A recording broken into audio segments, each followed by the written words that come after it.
Nu fac genul ăla de materiale super intelectuale, ci mai degrabă genul acela de material care te poate ajuta ca să obții un loc de muncă, să obții un loc de muncă mai bun sau să faci business în cazul în care ești self-ständiger. Mă adresez prin urmare românilor din Austria, mă adresez românilor care au de gând să vină în Austria și, bineînțeles, curioșii sunt bineveniți. Pot arunca o privire prin canalul meu pe care sunt foarte multe tutoriale despre toate lucrurile de bază referitor la muncă, viață, asigurări în Austria, tutoriale cu limbaj lejer, la care se adaugă cel de astăzi, în care vorbim despre diferențe și asemănări culturale dintre români și austrieci. Ce zice, domnule, lumea în general despre austrieci? Păi spune că nu sunt prietenoși, dar marea majoritate a străinilor care sunt aici de mai mult timp și cu care eu am stat de vorbă au spus că după un an sau doi și-au dat seama că e vorba despre altceva.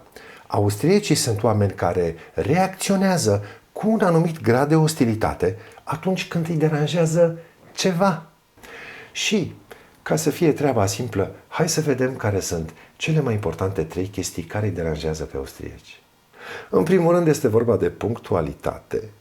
Trebuie să fii punctual. În al doilea rând, îi deranjează când nu faci ceea ce spui că faci și în al treilea rând îi deranjează extraordinar scuzele. Când aduci scuze ca să explici de ce nu ai făcut ceea ce ai spus că ai făcut.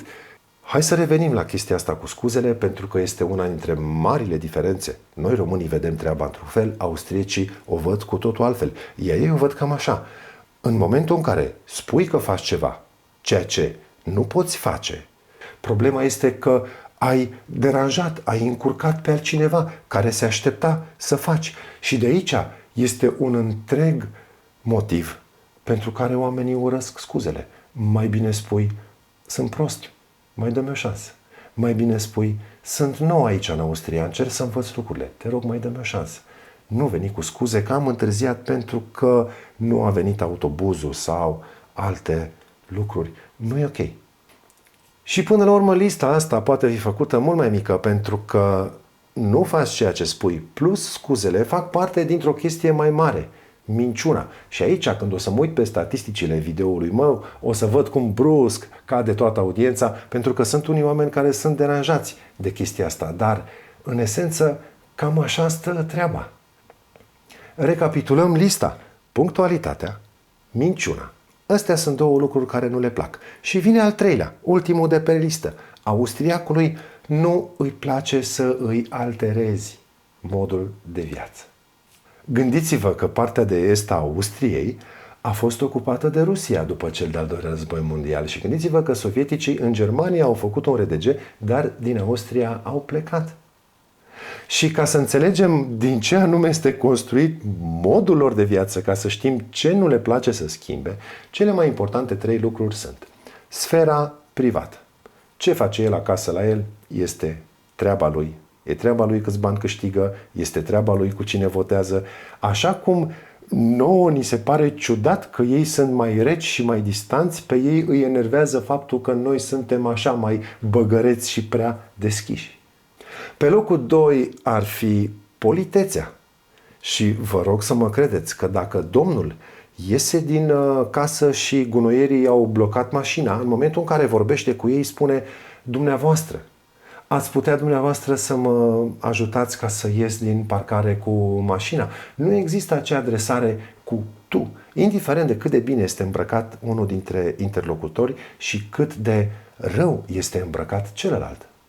Iar pe locul 3, la valorile de viață ale austriecilor, este bunăstarea și totul trebuie să fie tip-top, șpițe, trebuie să fie curat, natura frumoasă. De aceea ei sunt preocupați de poluare, de aceea sunt preocupați de chestia asta cu sortarea gunoaielor, de aceea nu se construiesc centrale nucleare în Austria, iar ei la nivel internațional votează mereu împotriva acestor centrale nucleare.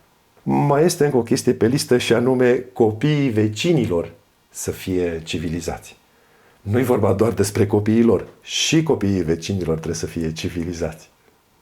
It is what it is. Până la urmă, recapitulăm. Cele 3 chestii pe care austriecii le urăsc sunt lipsa de punctualitate, minciuna și faptul că ceva din ceea ce faci tu îi alterează lui modul de viață. Iar modul lui de viață este construit foarte frumos tot pe 3 lucruri. Sfera privată, politețea și apoi toate lucrurile să fie curate, aranjate, ordonate, frumoase, să meargă. Acum o să spuneți, domnule, dar de ce se cheamă diferențe și asemănări? Pentru că n-am vorbit despre diferențe și asemănări. Păi, ideea e felul următor. Noi românii, pentru unii dintre noi astea nu sunt diferențe, sunt asemănări. În timp ce pentru alții dintre noi astea sunt diferențe. Și asta a fost, mă opresc aici, sunt Rareș din Viena, fac tutoriale despre viața românilor din Austria și până când ne vedem într-unul dintre ele data viitoare, eu vă salut și vă doresc toate cele bune. Acest proiect este realizat cu sprijinul Departamentului pentru Românii de Pretutindeni.